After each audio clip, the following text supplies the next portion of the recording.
Let's, for example, go across now to the Kolkata Rishi Academy, which is also doing great work in many of these areas. Saurabh Gupta joining us from there. Saurabh, what are the students there doing? Well, Vikram, I must tell you that I was very, very impressed once I walked into this school, and some of the beautiful artwork on display is all made of recycled material, and this is plastic. Now, this is usually that would go into the dustbin and end up in a place like Deonar in Mumbai or the dump yard here in Dhapa. But that's not happening. It's being used, it's being innovatively used, creatively used to make something out of it, and I'll come right back to the students who are behind all of this. And I'll start with you first. So how are you doing all of this, and why are you doing all of this, and who told you to do all of this? Or was it your own idea? Since the start of the school, one of the main principles of our school is to reduce our waste, recycle our waste, and reuse whatever is not completely destroyed. This is what fuels us to do all these things, and our principal ma'am is always encouraging us to save, because someday the world will be full of garbage if we go on in this path, like dumping wherever. So you're aware and you're doing your bit, and that's what also, you know, this whole campaign is about, to point out what people are doing, like Vikram and Mr. Bachchan have been talking about.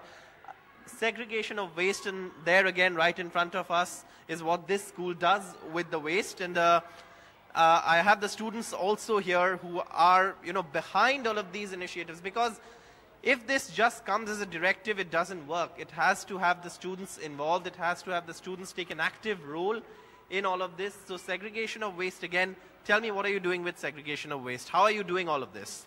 And this happens every day, and not a single piece of waste goes out of your school unsegregated.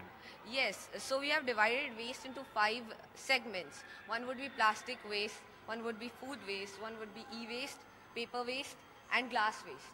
So the food waste goes to the compost pit, that's right there, and the paper waste goes to a mill, and there it is again made into new paper, whatever kind of paper that's there.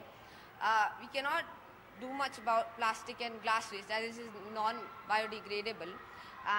And the e-waste, that is the electronic waste, is properly disposed. It is a common mistake in the household of people that we do not dispose e-waste properly. That is very, very important, and it's important to note that. And, you know, one of the more interesting things here, and that's something really important, is, you know, water and how we manage our water resources, and that's something also we've been talking about. And you're going to tell us about water management and what you do with recycling of water. Recycling is the main motto in our school. So we have air-conditioned classrooms, and the outlets from each and every classroom, we just collect the waters, the outlet water, and we collect these through the pipes in such buckets, and it's getting collected, and then we use such waters to water the fields for the cleaning purpose, and also to water the plants. And 10 such buckets of water we save daily to water the plants and cleaning purposes. So each is about, I guess, liters and liters of water. So and 10 such buckets are saved. 10 such buckets. So interesting things being done at the school level, and it's amazing to see what kids can do if they are led on the right path. And this is, of course, one of the major aims of the campaign, like Mr. Bachchan was talking about, Mere 10 Gaz. And these students have ensured that their 10 yards or their 10 yards is absolutely clean, it's environment friendly, the waste is recycled, and we do not cause harm to the environment with the items we use for our daily needs.